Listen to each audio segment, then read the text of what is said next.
So here is a developing story from South Africa. MK, or Mkhonto Isizwe's newest effort to attack Afrikaners was just published. They have tabled a private member bill to try and remove Section 235 of the South African Constitution, destroying an important part to Afrikaner rights. MK called the right to self-determination confusing and contradictory. So what is Section 235? A small explanation.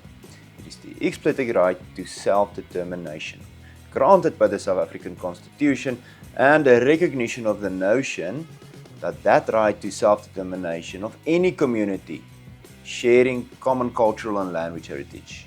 It is further strengthened by the declaration that was done by Vali Musa, the Minister of Constitutional Development and Justice back in 1998, and that clearly stated that the Afrikaner pursuit for self-determination in the Northwestern Cape Corridor as a home for Afrikaner culture and language is indeed, in the view of Parliament, a legitimate pursuit. In the 1990s, during the negotiations for power transfer in South Africa, Afrikaners were fundamentally promised the right to education of their children, the right to private property, and the constitutional inclusion of the possibility of self-determination. We do accept that possibility needs to be built out to actually get full recognition, but the right should be included in the Constitution. The economic freedom fighters, known for their chants like Kill the Boer and Orania must fall, also tried to attack this constitutional right back in 2025, even getting the attention of Justice Minister Mameloko Kubayi, who then said that Afrikaners do not deserve certain rights